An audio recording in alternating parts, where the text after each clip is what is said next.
where the troops at. Is this the passing of the torch, right? Is this what this signifies? It comes down to that front office and what they feel is most important. The champ is here. We've touched down from a higher plane. Why you landed here? We always look forward to that week because it was always intense. You know that we ain't coming back. We about to. The man, the myth, the legend, Dante Hall. My favorite player growing up was Dante Hall. I love you guys in the show, but Dante was my guy. Get to dashing because you done on the warfare.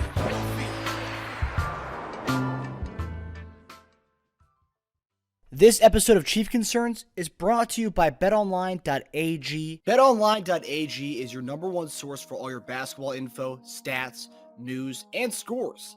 Get the latest odds and lines, including the latest player reports for this year's pro basketball playoffs. BetOnline is always your sports information headquarters this season, as we have you covered for all your sports wagering needs. Basketball, MLB, NHL, right to UFC, and boxing. BetOnline is the fastest and easiest way to get your betting info, including live betting options and your favorite casino and card games you can play right from your home. Head to the website today or use your mobile device to get in on the action. Be sure to use our promo code, that's BELIEVE, B-L-E-A-V, to receive your 50% welcome bonus on your first deposit. BetOnline, where the game starts. Hey guys, welcome back to another episode of Chief Concerns. I'm Marcus Dash here with legendary tight end Justyn Dunn. JD, how we doing, brother? What's going on, man? How's it going? Doing all right? Hey, we have the ESPYs this week, where the Chiefs dominated the ESPYs, and then we have that Netflix documentary that came out. So for being off season, not really much going on. For Chief fans, pretty special week for middle of July, weeks before training camp. I think it's been a pretty great week for Chiefs. What do you think? Yeah, I haven't seen the documentary yet. So I've been wanting to check it out. That's been doing some other things, obviously, family stuff. Like it has been, kind of quiet. It's one of those things right now that everybody's just kind of getting where they need to get to before training camp. Guys, getting the time in with their families and whatnot. But yeah, man, I've seen a little bit on the ESPYs, just like a little bit on Twitter. Patrick going up and being as eloquent as always. Talking about and giving a lot of some of his praise to his teammates and knowing it's a team and the Chiefs Kingdom. He gave a nice little shout out to the Chiefs Kingdom, saying it's the best fan base in the world. So, which I do agree. And so, now I thought he did a great job up in the ESPYs. Him and Travis Kelce, man. And Jokers was out there with swag. Brittany was out there. She looked good representing them. So it was good to see those guys out there, man. It was good to see those guys go out there, man, and represent the Chiefs like we knew they was going to represent them.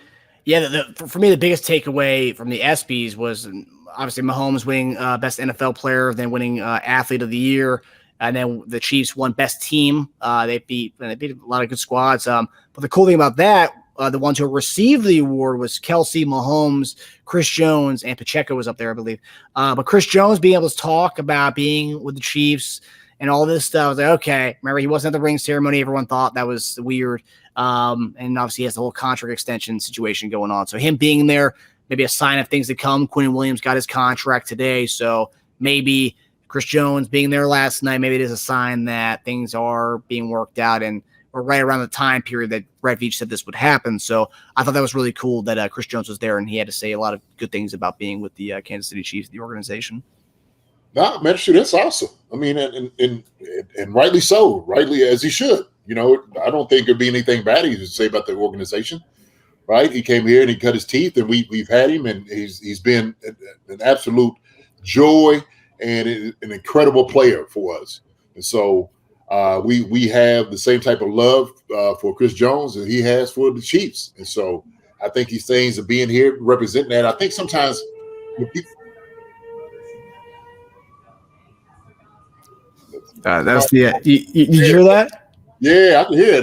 That was the pipes. My brother's taking a shower upstairs. Oh, okay, all right.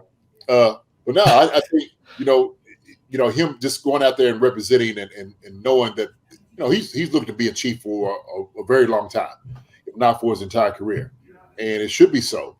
So, look, I said this before. A guy like that, who goes out and represents the Chiefs Kingdom, and you know how much he loves just being in Kansas City. I don't think there's any issues and problem. I think sometimes Twitter and all these other social media makes it a problem. Everybody's sweating about it. And I'm like, no, like, hey, chill out, relax. Everything's going to be good. Everything's going to be all right, right? And Chris goes out and he keeps representing. And the thing was, he don't have to do that. He don't have to. You don't have to. But I think it goes on to his character, and I think it goes on to, probably the talks that's going on. Yeah. He's like I said, they got to get all the intricate parts out to sign this so he's happy. And then, of course, if this leads to getting another player signed here, then so be it, right? There's always that talk going on with it as well.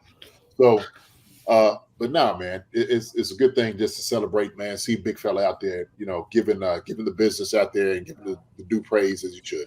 Yep, for sure. And I'm glad you brought up Twitter. We have a topic that's all about Twitter that we're going to get to in a second. I just wanted to bring everyone who's listening or watching this attention. We have a giveaway going on as we head into training camp and beyond. We have a bunch of stuff from Corey the Artist, and Jordan Spector's beautiful Patrick Mahomes Showtime piece. We're doing giveaways, so on our Twitter page, it's pinned at the top of our Twitter page. 3 things you have to do. You got to retweet the post. You got to subscribe to our channel, and then follow our Chief Concerns Twitter page, as well as Corey the Artist's Twitter handle and Jordan Spector's Twitter handle. So, yeah, a lot of great pieces. There's plenty of Mahomes pieces, and you got some Pacheco in there, and I believe there's the Super Bowl I piece from Corey the Artist as well. So lots of cool stuff. So you guys get into the action and do all the things you got to do to be entered in this contest. So seems easy, man. It seems easy. Shoot, getting a nice piece of art. Yeah, man, from very talented artists. Corey just does just some great, incredible pieces, and so. Yeah, man, it's one of those things, man, that we're able to give out, see these things, put him out there, promote him as well. And dude, if you just got to go in and check us off and sign us up, and man, do that. Mm-hmm. And you guess what? Hey, Marcus, they're getting us too, right? They're true. Get a little bit of us. So that's true. It's always good. Yeah, and then you can come on our show and see us do the raffle at the end of our episode. I mean, that's probably the best part about the whole thing, really. Right. But yeah, so get in on the action on that. So we mentioned Twitter being a big part of the episode, and as you guys know, we love Twitter. It's great. But this past week, Kadarius Toney and his kind of his back and forth with Giants fans on Twitter kind of got a little bit out of hand. So Kadarius Toney's gotten into Twitter profanity filled spats with content creators and fans, to which he now claims to have been hacked. What? Yeah. Okay. It could be just trolling from Toney or simply NFL damage control in action. But unless someone is using AI to use his voice and audio responses, it's clearly him getting into some ugly back and forths. I don't know, man. Hey, this AI stuff is tough. It is. It is some. It could be some scary business. Oh my gosh. Well, so there was actually a funny story about the AI. Like we were for our flag football account. We were doing. Someone was like, "Yo, I'll put this Drake song on one of the highlights," and I was like, "I haven't heard this before." And Instagram will show you if you're playing a song, it'll say, "Oh, it's by this person," even if you put it as a video. Didn't come up. I find out later on this is one of the highest streamed songs on YouTube. It was an AI of Drake and The Weeknd. It was a song that AI made, or someone used their sounds and made a great dope beat. The song was great, and it was all AI. And Drake never actually recorded that song. You are kidding. Apparently, they're doing that for a lot of songs. Wow. Yeah. Oh my goodness. My goodness. It's not out of the question that someone could have took one interview that Kadarius Toney did and made responses back to, but I don't think that happened. But probable, but maybe not. I don't know. Yeah. Yeah. So JD, we talked about this a little bit when Tyrann Mathieu got kind of spats back in the day with Chief fans. But you played in the NFL for a long time. You played in Philly. You played in Kansas City when Jason Whitlock was here, or was there. You've been around a lot of criticism, and you've heard a lot of crap, radio, newspaper, all that stuff. If you could go back and give some kind of bestow your wisdom on Kadarius Toney, on the comments and the vitriol he's getting into with Giants fans. And I'm sure at some point it might be Chiefs fans. We've seen Chiefs fans give crap to our players. That's why Tyrann Mathieu got into it with guys. But if you could give your kind of bestow your wisdom on Kadarius Toney as to what's going on with him online, what would you tell him? You know what, man? I think the best advice I can give, especially when you're getting a lot of vitriol and hate and maybe, not such welcoming language. The best thing to do is kill them with kindness. Be kind, man. Be classy. I think that's a lot of it. See, because it's easy to say, oh, you just ignore it, leave it alone, and you can do that. That is absolutely one tactic you can use, is leaving it all alone. Don't say nothing. But sometimes these things might just get at you. These might just eat at you. And it may just take that one comment to set you off yeah, you know what? Man, screw all this. I'm ready to get at these jokers. And then next thing you know, you in a Twitter beef. And all of a sudden, people just start piling on. It's just people are just waiting, that you're in the ring. And then everybody actually gets to jump in and take punches at you. And so that, you're going to get that from the trolls. You may get that from fans. You may get that from, a lot of different people. But like I said, man, probably the best advice is if you can't ignore it, just keep it classy as much as possible, right? Say, hey, man, look, I did this. It's been done with. I'm in this, this area right now. I'm moving on with my life. This is where, and this is what it's going to be. So y'all can be upset. Y'all can be mad at me. But, I'm here, and this is the results of me being here now. Y'all have to worry about me because I'm not back there with you all. And, I always enjoy my time. That's about it. Other than that, anything else outside of those words, and you go, as soon as you say something up, it is going to be a full-out brawl. It is. It's going to be just ridiculousness is going to just ensue. That's what's going to happen, especially on Twitter or, any social media for that matter. But, yeah, man, it's things are going to be said. This. I've been pulled in on certain things, getting back at guys yo, I got a nice little clever thing to say back to guys. I do. I say some good stuff. I hit some people sometimes. And then I realize, what am I doing? Why am I sitting over here arguing with somebody I don't even know, and trying to make points with somebody who's not even willing to hear you? It's just about taking shots at each other, So that's it, man. He just, you got to play above it. That's what you got to do. Just be above it. So. Yeah, I will say some of the comments that he said, they were funny. And the one thing I will say that I've seen with this, and I've seen it before on Twitter, is the outrage afterwards when the guy finally responds to the hate. Oh, wow, he said this to me? Well, dude, you're in his DMs trying to call the guy out. What? He responds to you, and now you're saying, whoa, I wasn't expecting this. What do you expect?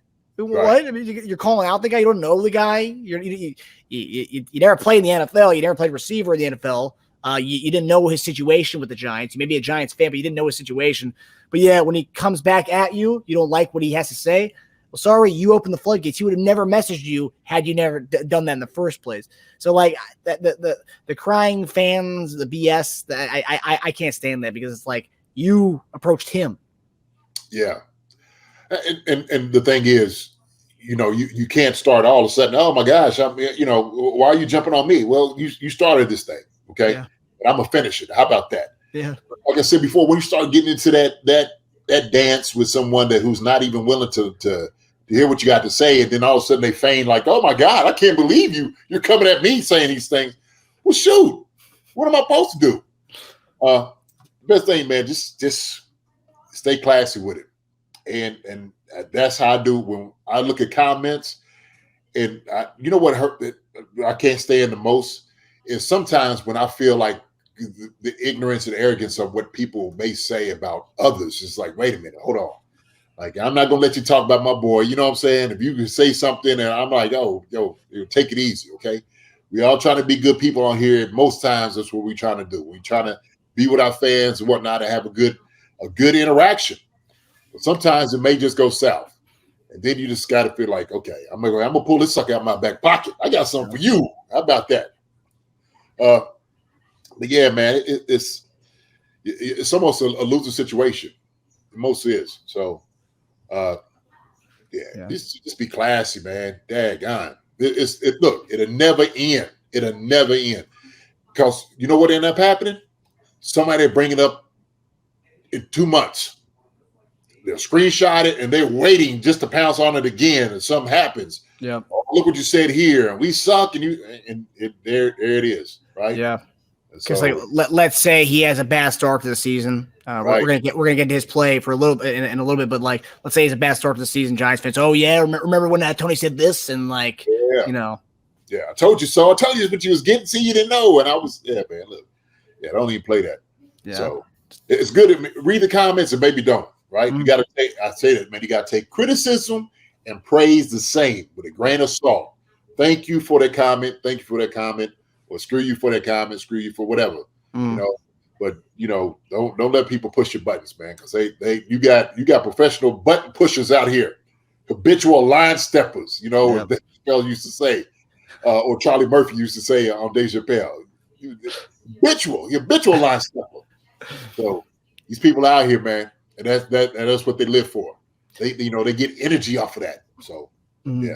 And half the time, a lot of these people are like 12 followers. So it's like, who gives a crap what this guy has to say to you or girl has to say to you? Who cares? Yeah, it's the trolls, and like you said, 12 followers. Like, okay, this account here is not somebody just started this. No telling who it was. And they out there. Let me get him worked up. So I can see people like that just sitting over there, just drinking a Red Bull, like, yeah. Oh yeah. Oh yeah. So don't let them be the puppet master of your happiness, right? Especially when arbiter of justice when you don't have to be, right? Yeah. So, well, especially when you are playing on the best team, you're a reigning Super Bowl champion, and like Mahomes is going on a podcast, interview with the AP Associated Press podcast, where he says he thinks the sky's the limit for him. Was the exact quote. I have it here. I'm extremely excited. He has all the talent. He works his tail off. Like I was talking about it with Travis. We are going to try to keep him healthy and on the field as much as possible, because when he's on the field, he's a difference maker. I think you all saw that this year in the Super Bowl, especially. He's one of those guys that if you get the ball in his hands, he makes plays happen. So I'm excited for him to have a full season with me, Coach Andy Reid, and Travis Kelce. The sky's the limit. He can be one of the best receivers in the league. JD, I think we've heard Mahomes talk about all his receivers and pretty much say the same thing about all of his guys. I think we heard him say about Justyn Ross. We heard him say it about Josh Gordon last year. He likes to say this about all his guys, which is great, that he's always, patting his guys in the back, gassing his guys up. Love that.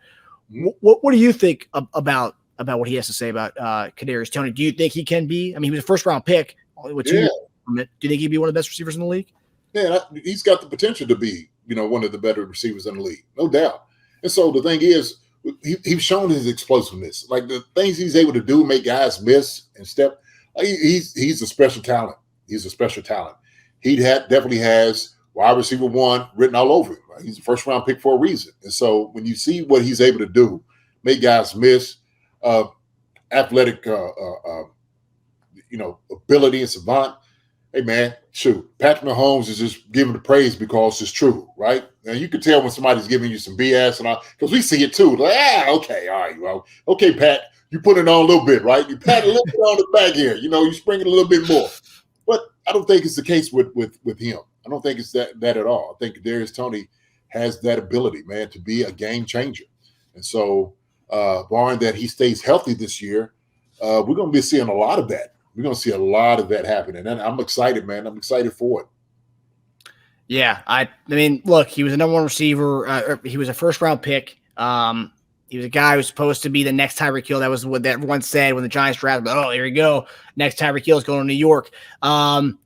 We got rid of Tyreek Hill. Obviously, he hasn't produced the numbers Tyreek Hill has, and they're different players. But there's potential there, and that's the reason why we bought low on him, and that's the reason why we got him at a discount as we did. He really hasn't shown much in his career up until last year, and he started to finally get it, click with the offense. he's a game changer. We saw him in the Super Bowl, that punt return that pretty much opened the floodgates in that game. Yeah. So he makes plays, and the thing is, look, that's why I always have a problem with guys when they start comparing guys. You know, oh, he's the next Tyreek Hill. How about you just let him get in and do what he does? Okay, let him be the Kadarius Toney instead of being the Tyreek Hill. Okay, you say you have similar abilities, but look, hey, sometimes it takes, and he changed of venue, change of environment, and he's in a whole different environment, a championship winning environment, and he's been successful. We've been an integral part in us winning the Super Bowl last year, no doubt about it. He made plays for us to get that ring. He's got a big ring to show that, and so I mean, just just keep his thing going with him. Just keep his thing going with him, and I'm here for it. I want him to be healthy. I want him to be successful. And I want him to show exactly what he can do. I love, if anything else, the best revenge you can get on people is showing people actually who you are and how good you really believe you are and and reaching your potential. So that'll hush up some of the naysayers. Ain't gonna hush up everybody. You're still gonna be clowns out here. But that's gonna be the sweet revenge. Get you another Super Bowl ring, go out there, man, and absolutely destroy every defense that's out there you come against. Yeah, I'm excited for him because this isn't the only report we've heard of this offseason about him being the number one guy. There was reports, us looking at other receivers, like, no, we're fine with Kadarius Toney being our number one guy. So Pat's pretty much doubling down on what we've heard before. So maybe there's legitimacy to this being a thing, and I wouldn't have a problem. We have a lot of guys, so he's a legitimate receiver, man. He is. He's legitimate talent, no doubt about it. So we just gotta get the ball in his hands. That's it. Yeah. And talking about the comparison to Tyreek Hill, I thought that was kind of a BS one even from the get-go because, yes, they're both fast guys. They both have wiggle to them. I would say this, and this might be controversial. I would say that he's more of a prototypical receiver than Tyreek Hill because he's actually played the position long. I mean, Tyreek Hill was a running back who was converted to wide receiver. Right. I agree with you. This guy's always been a receiver. Look at the way he goes up and catches balls. He goes and gets them at the highest point, like Steve Smith style. And Tyreek Hill still doesn't really do that. If you look at a lot of his jump balls. Well, he's molded into a good receiver. The thing is dangerous because he plays that position. He's just molded into, once you get the ball in his hand, regardless of where he's at on the field, slide, going in motion on the outside, he's able to get open. And so that's the thing about it. And you said, Kadarius Toney is a more complete wide receiver because he's been playing him. That's his original position. Yeah. No doubt about that. But Tyreek has fashioned himself into a pretty well-rounded wide receiver. No question. Yeah. He ain't cheated for nothing, too. Yeah, that's true. Right. It's funny. Every year in the draft, he's the next Tyreek Hill. We're going to hear that for the next 10, 15 years, probably. That's right. If you want to be known as somebody who's dangerous, then he's gotten that name, right? Yeah. He's going to be known the same Billy the Kid, the next Billy the Kid. He's going to be Al Capone or whatever. Who knows? So we're hearing that with Mahomes now. So who is it? Jordan Love. Jordan Love was the next Patrick Mahomes. They're saying Caleb Williams is going to be the next Patrick Mahomes. He's already more pro ready. He's already better now than Patrick Mahomes was his final year of college. I was like, you know what? Okay, you can say that, but y'all need to cut it out. Okay, just cut out the comparison. Don't use him and Patrick Mahomes in the same sentence. I get you trying to get that hype, man. I get it. You trying to get the hype, for the kid and bring him up. And he's talented. He's absolutely talented, no doubt about it. But Patrick Mahomes is Patrick Mahomes. Yeah. Okay. So. Yeah, and some of the guys they've listed as the next Tyreek Hill, Toney was one of them. Still hasn't really lived up to that. Henry Ruggs, another one. Everyone said he was another Tyreek Hill. I mean, obviously tragic what happened with his situation, but these are all. I'm just saying it's kind of becoming one of those announcer jinxes when it comes to the next Tyreek Hill or next Patrick Mahomes. Like these guys, it's kind of tough. You're putting these guys' names. Yeah, you're giving them hype. But you're also giving them a really big thing to kind of live up to, and it's tough. If I was a co-host and I heard the host say, "Yeah, he's the next Tyreek," I turn to look like, "What? Really?" And I say exactly what I say. Hey, look, man, don't use Tyreek Hill and this guy's name in the same sentence. Yeah. Ever. Okay. So, but uniquely, Kadarius Toney has a chance to pretty much replace and fill the void that was Tyreek Hill in this situation. He's going to that team that had him. So he has a chance. He's got the same quarterback, the same coach. Go do your thing. You had a full year, full offseason with this team. Go see what you can do. Yes, sir. Yes, sir. But on the other hand, if Kadarius Toney is not the number one guy, there might be some guy that we've talked about. We haven't talked about him lately, but this one guy in particular who could be the legitimate number one receiver on this team, and that's DeAndre Hopkins. Who? DeAndre Hopkins. DeAndre Hopkins again? Are we still talking about DeAndre Hopkins? We're back, baby. Yes, we are. We sure are still talking about DeAndre Hopkins. Absolutely still talking about this man. Hell, the guy is still available. Absolutely still talking about it. So, I get it, man. I get it. Go ahead with your question. No, we're back. I would say that was the opener for our montage here. So here's the latest on the DeAndre Hopkins sweepstakes. DHop is an elite guy. You and I, we want to go with DeAndre Hopkins right away. It makes sense to go get DHop. We lost Juju. We lost Harvey. Those are veteran guys. Yeah. Bring him in. DHop. The Kansas City Chiefs are on the clock. They trade their 4th round pick for DeAndre Hopkins. Could you imagine the pandemonium going on in there? DHop. That's who I would want. Shoot, I'm like, hey, DHop. Before you even name anybody else, DHop. So this week we haven't talked about DeAndre Hopkins in a good while. I know some of our listeners and viewers were getting kind of annoyed at DeAndre Hopkins talk because I think for a long time we thought this wasn't going to happen, but more stories have come out on this, and I thought this was more of a legitimate one than some I've read in the last few weeks. It's like, no, we're not going to talk about that. But this one, so ESPN's Jeff Darlington hinted on Rich Eisen's show that DeAndre Hopkins has already received offers from the Patriots and the Titans, but he's waiting on the Chiefs to figure out the Chris Jones contract extension. He said, quote, "Totally speculative, but a short-term deal with the Chiefs would make so much sense to me. The fact that Hopkins is available via free agency shows you his value needs to be improved. Nowhere better to do it right now than Kansas City. It's a win-win." This is right after he said that he's been given the offers from Tennessee and New England, and he's just waiting right now. Why else would he be waiting? Because there's one really thing that we have to figure out. Regardless of DeAndre Hopkins, we have to figure out that Chris Jones extension. If that Chris Jones extension happens, we're going to have available money. Now, do we use that money to go get Hopkins, or do we kind of keep that money and then maybe free up something? I don't know. Maybe go re-sign our guy Snead or do something because we have a lot of pending free agents. But what do you make of this new news? Something that we already knew, but now that's being reported. What do you make of this? Do you find legitimacy the fact that we now know that Hopkins is waiting for us? Look, I'm gonna be honest. Okay, we've been talking about this thing for quite some time, and it's like, okay, we just going to either we're gonna get it done or we're not. But I'm all for bringing DeAndre Hopkins here. If it works, beautiful. That would be amazing. We just know with these things happening, DeAndre Hopkins knows if he goes to Tennessee or the Patriots, that's not where he wants to be. Them jokers are not contenders for a Super Bowl, not contenders for a ring. I'm sorry, they're just not. They're not. Okay, let's just be honest here. And so, why go to some place that you know is really not in the hunt and getting for a Lombardi? Okay, and quarterback wise, there's no comparison. It's out of this universe. No comparison to Patrick Mahomes and anybody else in the NFL at quarterback. Okay, especially at the Titans and New England.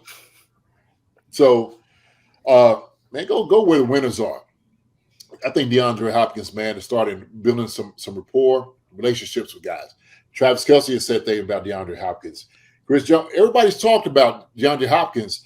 Patrick Mahomes has said things about DeAndre Hopkins, So guys are still talking. But I think it's just like, okay, man, hey, look, it works out, so be it. It works out. Then, everybody's going to be fine with it, okay? Everybody, man, stop talking about DeAndre Hopkins. Listen, hey, as long as that joke is a free agency, okay, and we got room for him, okay, which we do, and there's a possibility of him coming here to the Chiefs, keep bringing that joker's name up, okay? Hey, DeAndre, if you listen to this, you catch this, hey, bring your talents, man, to Arrowhead, out here to Kansas City. All right? Come on out here. We'd love to have you. Okay? We got a great group of guys here already in the room. Got a great group of guys here already in the room. Okay? You want to be a part of this thing? Come on. You want to ring? Come on, be a part of this thing. So all these other guys that you go on and you talking, ain't gonna cut it for you. All right. You'll go there. I don't think you'll be happy. You have a home. Would it be warm to you? Would it be somewhere that you actually will be confident and, have a nice career where you can just walk right into Canton and have a little bit of some hardware with you while you're doing it, just to cap off your very illustrious career? I don't think you can do it anywhere else in Kansas City, baby. I just don't think you can. So if you're doing this, you're thinking about it, hey, man, love to have you, all right? But we go on to training camp, and these things are moving and stuff like that, man. But we love to have you, okay? Bring the talents on over. My thing, and yeah, I agree with everything you said. My thing is, we've addressed this before, but I just don't understand why this Chris Jones thing is taking so long. If we know we're going to do this, right, and maybe his camp, maybe they just wanted to see the Quinnen Williams deal come through. They want to see other defensive tackles set the market, I guess, the rest of the market now. She's going to have to go over top that a little bit. But, yeah. I mean, and I think it's interesting that Hopkins pretty much is waiting to see what we do and how much money we end up having in the end. But, wouldn't we have wanted to get this done faster? Let's say, because Quinnen Williams was never going to top the what's his name's deal, Aaron Donald's deal. He was never going to top that. And right. The reports have been said that we were going to give number 2 defensive tackle money. So we could have given this deal already, kind of structured the whole thing out, had this thing already done. Hopkins could have come in earlier to learn this crazy playbook that everyone always talks about, being this wild playbook with Andy Reid and how long it takes for first-year receivers to get it. He could have had OTAs to kind of get through it. Now, if he does sign with us, he's not going to get it till a training camp, and then that's kind of he's had months pretty much. He could have been able to been in the building working through stuff. So that's the whole thing. It just doesn't make any sense because we were doing the Chris Jones things regardless, of Hopkins. So it doesn't make any sense. Well, I'll say this, okay, and I'm really thinking about this, but perspective really matters. It really matters.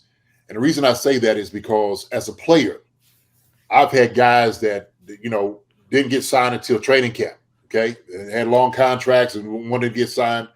And when you're playing, you don't really think about it. You know guys want to get paid. You want guys to get paid. But you just kind of go about your business. You go about your work and stuff like that. The guys that's looking to get paid and get signed, they've been working. So there's no question about it. Chris has been around. We seen him. He just went on the ESPYs, went to the White House. So he's been around. He's been places. So he's still part of the team, the Chiefs. I don't really worry about it. So my perspective is, hey, this thing's going to get done before training camp. It may be, like I said, it may be 2 weeks, a couple of weeks in the training camp before it gets done. All right? And it may be disappointing, it may not. But I do believe it's going to get done. They just got to work everything out. It does take time. And sometimes when you're not in it, like us, who's looking at it from the outside, like, oh, my God, what's going on? And, I'm worried about – no, don't worry about these things. These guys, look, Chris Jones is talking to his boys practically every other day, I'm sure. Not every day, hanging out with him. And so nobody else is really worried about it, I don't think, as far as in the office or in the building. I don't think nobody's worried about it, man. I think it's just out here in the kingdom and fans and all that. Oh, my gosh, we don't get – well, it'll get done. I do believe that it'll get done. And so if DeAndre – and here's the thing. That might be what is taking so long because it might be like a two-tier type of thing, like a multiple type of deal to work all these structures in and talking. We don't know. These things go behind closed doors, man. They do a lot of negotiating, So my question to you is just obviously a bet, I guess. When we do this deal with Chris Jones, how long do you give it till let's say he gives us some money? I don't know how. Let's say he gives us good enough money to come to Hopkins with a reasonable offer. Uh-huh. How long after will we see Hopkins sign with someone, whether it's the Chiefs, Patriots, or Titans, from the time Chris Jones gets signed? You know what? And the thing is, we're saying it's predicated on Chris Jones signing with the Chiefs. Yep. This may be training camp and, him wanting to get somewhere. So he might elect not to wait till Chris Jones gets signed. Okay. They could be talking and it's like, hey man, is this working out and stuff? Something like Chris was talking about the same thing with Frank Clark. Yeah. He's politic for Frank Clark to be here. Frank signs with Denver. And so we can't always put everything on his timeline because it might not work. His agent's like, look, man, it's just not going to work. But Chris, what they trying to do with him and then what we trying to get on the back end of that, it's just not going to work. And so we need to start looking at our options, going different places. That's why the Titans and the Patriots are still in this thing. Yep. Sure, I wouldn't be shocked if another team wouldn't be coming into the fold of getting it. Really. So the Bills were the other team in that whole thing with the but apparently they don't want to pay an astronomical amount for him, essentially. I hear you, but then if he might be like, you know what, I'll take this. Okay. Yeah. So, I mean, his whole thing is so interesting because you want a team with a good quarterback, you want a team that's going to be contending, you want a decent defense. Well, the Chiefs hit all of those. The Patriots, like you said, Patriots don't. Tennessee doesn't. Buffalo does. They're a contender. But I think someone talked to. There's a post that I think Hopkins commented on. I forgot what the post was exactly, but I think it was like a graphic that Hopkins wants to ring chase, and Buffalo is a team that he's interested in. I think he would be interested in signing in on the cheap to ring chase. And I think Hopkins commented on that. I think it was either on Instagram and Twitter. He commented on that with the emojis, pretty much saying bullshit to that. Yeah. No, seriously. Hey, man, at the end of the day, he's got to do what's best for him, right? And so if he's sitting over here saying, which one is a priority, okay? What am I willing to succumb to in a deal? It's going to be based off of him. So, ring chasing, I'm sure is very important to him. At the end of the day, he might be like, you know what? I'm not getting what I want to with the ring chasers. They are really lowballing me. I got to go over here. Matter of fact, I go over here. I'm going to a contender who will give a Chiefs a run for the money. So I don't. We just don't know, man. It's just one of those things that we don't really know. Yeah. And I guess we'll find out how true he was waiting for this to happen in order to sign the Kansas. We're gonna find out because, like you said, this Jones thing is gonna happen. It's all signs point to this happening. The post was that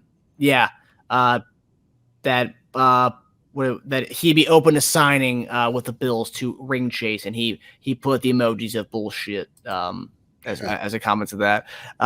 Funny too, because the Bills are chasing rings themselves because they haven't even gotten to the big dance. So come to a team that just wants to keep the ring. They want to keep it. They're not chasing. They want to keep it. So come to that place. Don't go ring chase. But he said it's bullshit. He doesn't want to go ring chase with the Bills. I don't know if that means I don't want to ring chase or I prefer the cash over ring chasing. But I guess we'll see. Yeah. So last topic of the night, interesting one. We're getting to fantasy season, and obviously everybody always wants a Chiefs weapon on their team. And this is a guy that we've talked about. I believe he was the what was that stat that we talked about a few weeks back that he catches every ball, or he was the number one receiver as far as catching balls that were had a low completion rate or something like that. I forgot what it was, but it was some ridiculous stat. But Richie James, new Chiefs receiver, he pretty much said that everything was appealing about Kansas City, about the opportunity to come to Kansas City. That's why he signed with us. The 27-year-old says Kansas City is a great fit for him and is excited to progress under head coach Andy Reid, who has high praise for him. In a recent interview with the Kansas City Star, he said he's ready to do whatever. And quote, "Wherever they put me at, I'm just here to contribute to whatever they want me to do." So we talked about him a few weeks ago, and I just did a dynasty fantasy football draft a couple days ago. It was like 26 rounds. It was like 4 hours long. It was awful, so bad. But I saw Richie James was there late, like round 25. I was like, you know what? I'm going to go with him just because we've seen a lot about him. He's probably, outside of MVS, he's the only receiver that really has a body of work in our receiver room as of right now. I know some people want to crown certain guys who haven't even been on an active roster yet. And we're excited about those guys too. But Richie James is the only guy who really has a body of work on the team. And as far as targets, catches outside of MVS. So my question to you is, JD, what are realistic expectations for Richie James this year as far as catching, as far as receptions, yards, touchdowns? Because I think he was a PPR monster with Daniel Jones last year, and a team that really wasn't successful throwing the ball. He looked pretty decent. What would you say? Is he a guy that could put up big numbers with us this year? Big numbers. I mean, I know we only got football, right? We only got one football, and so our number one is going to be Travis Kelce. Yep. Okay. And then everybody else is going to fall underneath that. So I don't know big numbers. I think he'll contribute to what we do. How about that? I'll use that word. He'll contribute a great deal. Put it that way. Trying to speculate how many catches somebody's going to have, you can't hardly do that in this offense.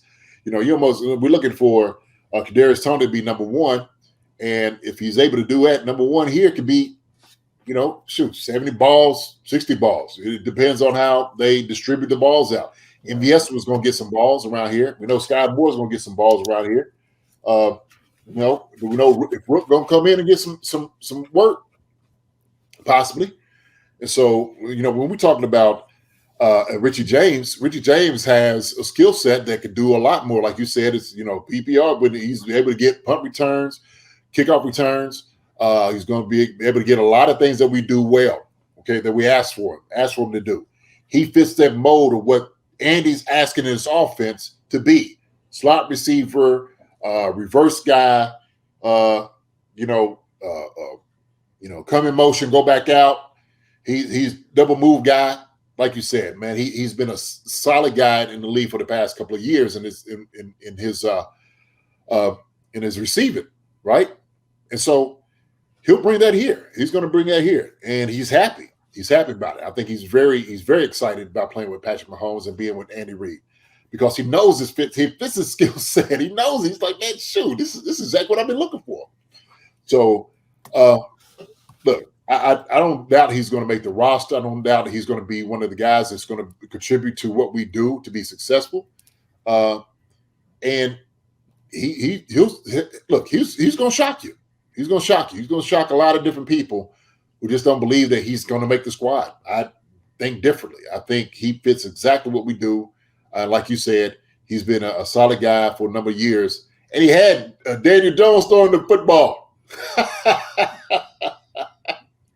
And Jimmy G was the other one, right? Was throwing the ball to him. Yeah. So, maybe we stepped up. I mean, he leveled up plenty with Patrick Mahomes. Yeah. So yeah, I think he'll contribute extremely well. He'll fit extremely well in what we do. So I'm going to go through some numbers here. I want you to say over under. Okay. And I'll tell you what these numbers are after the fact. I got you. So will he have under 78 catches next year? Under. Okay. Under 42 catches next year. That 40 range is where it's maybe to get guys in. I'm gonna say under. Okay. Interesting. 25 under. Over 25. Okay. So all right. So those numbers that I just gave to you. So 78 was Juju. That's how many catches Juju had last year. Okay. He was the number one receiver on our team. Of all the receivers, I just did receivers who had catches on our team last year. He had the number one at 78. Okay. Number two was MVS with 42 catches. So that was the drop off, man. Yeah, I'm telling you. Yes. Hardman 25 catches, Skyy Moore 22 catches, Justyn Watson 15 catches, and Kadarius Toney 14 catches. That's where it ended with receivers last year catches. Yeah. It looks like the distribution, man. I think it's how it's going to look. Not as much the striking between, I say Kadarius Toney or the number one and number two, Mhm. I think they'll all fit in the line and maybe somewhere around being kind of closer. Like That 30s. yeah. Well, I'm gonna say that they'll be up there. Right. The Kadarius Toney and MVS or DeAndre Hopkins. Well, we know if we get him, he's probably going to be in the 80 range. I would say over 78 if he plays all season. Oh yeah. Well, and then Skyy Moore and those guys are going to be in the 40s and stuff like that. So, but yeah, I would say he's be over 20 something for sure. What I said, 28? You said 28? The over you had, because we went 78 under, 42 under. I had Hardman's at 25, and you had over 25. So he could fit right in over it. Yeah, he could fit right in that, man. He definitely could. Yeah, and I was talking about playing style. He's more of a prototypical slot guy who can go over the middle. Hardman really wasn't. Hardman's a deep threat gadget guy. He's not really that, Yeah. And then Hardman got hurt last year, so yeah, that's true. We would have definitely had a lot more if he hadn't gotten hurt. Yeah.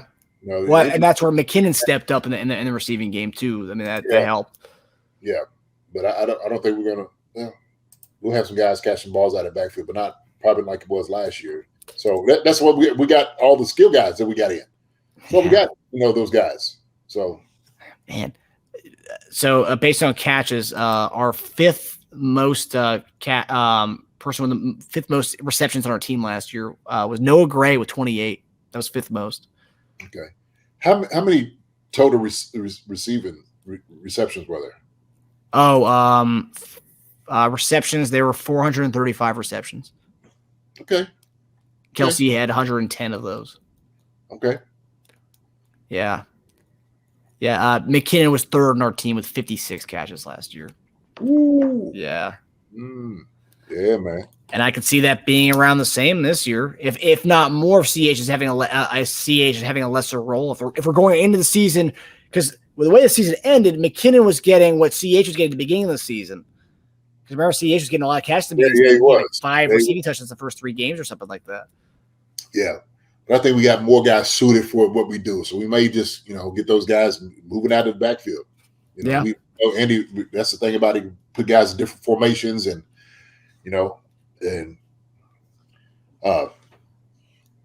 guys can get balls that way. So. Yeah. I mean, I just think people are saying, like, when you hear Mahomes talk about KT being or Kadarius Toney being the number one guy, I just don't think it's going to be. I think we found a recipe for success last year where it's like our number one guy isn't going to be what a number one guy traditionally is in an offense where that guy's getting 80 for 1,000. I don't see that with this team. Yeah, no, me either. I think he did a much better job of just distributing the football around to different guys. So he's going to enjoy that this year too. Yeah, I agree with you. Also, another over-under is interesting because we had a first-year receiver last year with Skyy Moore, so we have Rashee Rice coming in, same kind of situation. Will Rashee Rice have over 22 catches? I think, man, to be honest with you, I think Skyy Moore's going to have he's going to ball out this year. Skyy Moore's going to be really, really good for us. He's going to have I think a lot of catches. To be honest. Rashee Rice, I think he's going to be fitting because he's just a rookie trying to get in, trying to fit. He's got time to develop. And so it'd be good to have him come in and shoot. He might get those. What did Justin Watson have? 15 last year? Yeah, Watson had 15 catches. Yeah. I mean, Skyy had 22. Watson had 15. So probably in that range, you think? Yeah, it could be. Yeah, somewhere around there. You get a guy just get him involved. Because as a rookie, that's what it takes. It takes a guy to get involved in an offense, let him see what it looks like, especially against a NFL defense. But you got guys in front of you who's been there. They got a little bit of experience. But those guys we just said we named, those guys could absolutely come in, man, and pick up a lot of those catches. Yeah. Yeah, it's gonna be. Yeah, we're gonna get more in the next few weeks about the receiving battles that we're gonna be seeing. But I mean, based on this list, we have 1, 2, 3, 4, 5, 6, 7. 6 guys that I think are locks to make the team, 6 receiver locks. But the one guy everyone always talks about is Justyn Ross. That would be the 7th guy. But MVS, Kadarius Toney, Skyy Moore, Rashee Rice, Justin Watson, and Richie James. Those are the 6. And then do we bring on the 7th? We had a similar conversation last year. Do we bring on the 7th? That was between Doris Fountain and Josh Gordon. Yeah, we didn't take on either one of those guys. So right. Well, Richie James, absolutely special teams guy. So you start looking at special team guys. Okay, that's what it's going to boil down to. Especially we start getting a little bit later. I'm like, okay, who's playing special teams? Who's going down as a gunner? Who's going down to make tackles? Who's going to do this? So that's where value is going to be assessed to make the final decision with these guys. Yep. Yeah. So obviously lots of conversation to be had on the receiver battles. And I can't wait to see what it's going to look like in camp, baby. I can't wait to see what it's going to look like. It's going to be a good time. Oh, yeah. But that does it for us, guys. Thank you guys for watching Chief Concerns and listening to Chief Concerns this week. JD, I hope you have an amazing time. I know you're going to Mexico this weekend, so I hope you have an amazing time, my brother. Thank you. Appreciate it, brother. I'm going to enjoy myself, enjoy my little vacation that I'm going with. I tell you what, it's going to be good. But I'm going to miss, just my time up here in Kentucky doing some things, man. So, everything's going through things, man. Just want to say that my nephew Chad's been doing a lot better. Praise God for those things. My sister's doing a lot better. Praise God for that. But man, hey, you came back from Europe, and I'm heading out now. So I'm gonna go get my little time in. Yes, sir. Okay? Get my little time in on the sun and enjoy it on the beach, baby. Get it. Get your good eats. Yes, get your time on the beach. And just R&R, man, just rest and relax. That's one thing I'll say that I don't think I got enough of was a lot of resting and relaxing. I had a wedding and stuff to go to and everything, but like every day was like getting up, going out, going to see all these places, and it's like I feel like I didn't get enough rest, and I thought vacation is supposed to be more about rest and relaxation. So get your 8 hours of sleep, man. Make sure you get that. Man, look, I'm gonna get all my sleep in. I usually get all my sleep in anyway. I try to. But I'm gonna brainstorm some things, put some things together, man, while I'm down there. So it's to me, I get to just kind of escape and relax a little bit, and just sit by the beach. Because I don't have to keep doing everything. I know some people go on vacation and they're always trying to run and do this and all that. Man, look, as soon as we walk out of our house, we right on the beach. That's beautiful. Yes. So we want to enjoy the food, the people, and a good time in each other. That's what's going to be. Yeah, that's family. That's what it's about. All right, my brother. Listen, I love you. Love you, man. His kingdom. Holler at you, baby. Y'all be good. We'll see you guys next week. Hi, everybody. Thanks for watching. Subscribe here to get the latest from the show. Also, be sure to check out the best clips from Chief Concerns. And if you prefer to listen to the show, subscribe and follow us on Apple Podcasts, Spotify, and anywhere else you get your podcasts.